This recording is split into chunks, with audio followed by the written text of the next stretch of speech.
melaporkan dari jauh. Cuacanya hari ini agak mendung ya guys. Cara memanfaatkan dinding rumah bagian belakang untuk ditanam jajaran anggrek. Mulai terisi ya, walau tidak begitu penuh. Nah, ini kita coba pelan-pelan nanti sampai seterusnya. Kondisinya masih seperti ini di kebun saya.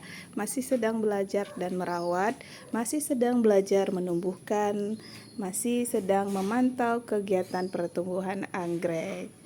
Nah, ada beberapa yang hasil split yang dilakukan 3 minggu terakhir atau sekitar 1 bulan yang lalu.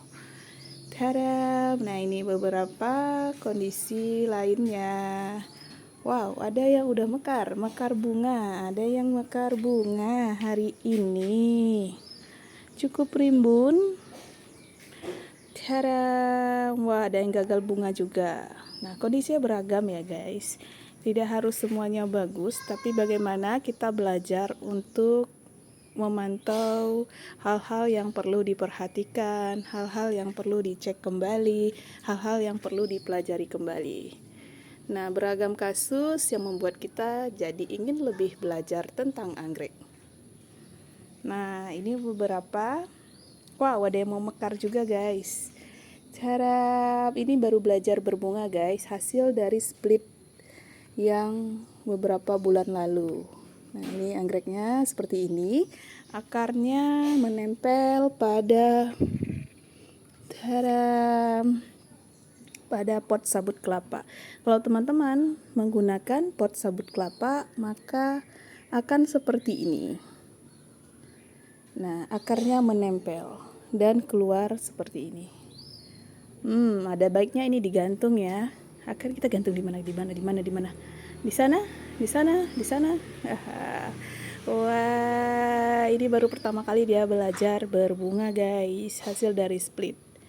Nah, walaupun daunnya itu pernah kena tungau atau lebam daun, aku potong dengan baik dan aku kasih antrakol. Ini masih ada sisa-sisa pemupukan ya, dan hasilnya masih bagus. Kita bisa lihat akarnya guys, tuh akarnya, warna akar yang sehat seperti ini, warna akar yang sehat tuh. Selamat mencoba menanam anggrek, membuatmu happy dan bahagia. Kamu bisa memantau kegiatan-kegiatan yang dihasilkan dari pembibitan, penanaman, bahkan pertumbuhan perkembangan anggrek yang teman-teman miliki. Nah, ini bunga putih yang putih, lidah kuning. Ini apa ya? Aku agak lupa. Sisa-sisa terakhir.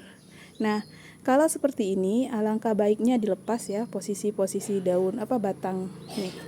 Kulit dari anggrek ini agar tidak terjadi kelembaban pada batang anggrek sehingga tidak membuat busuk atau terjadi hal-hal yang tidak diinginkan seperti mati dan lain-lain. Tentu tidak mudah ya melepas satu persatu.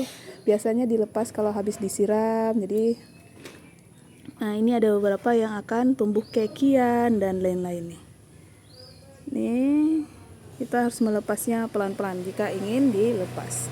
Harusnya memang dilepas biar anggreknya cantik, kelembabannya juga tidak tersimpan di sini ya. Jadi akhirnya batangnya kering. Kalau dia basah, dikhawatirkan akan terjadi pembusukan pada batang dan menyebabkan batang kuning, coklat, dan lain-lain.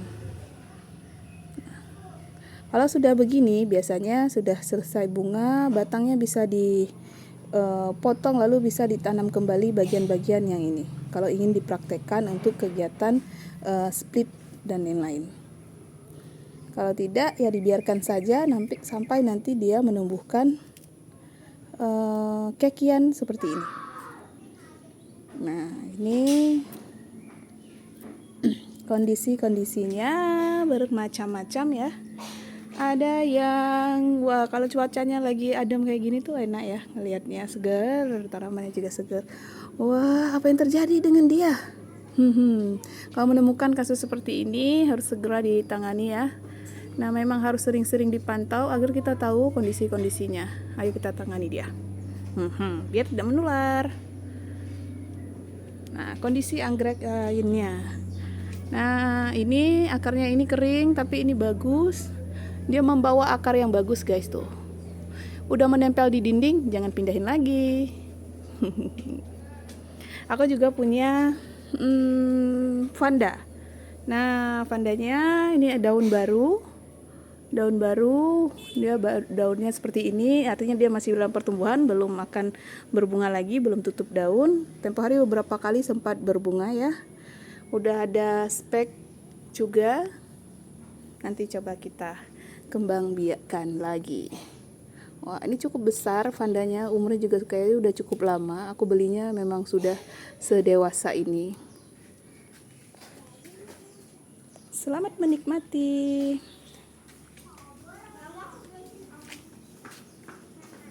Nah, seperti ini. Bunga-bunga yang cantik.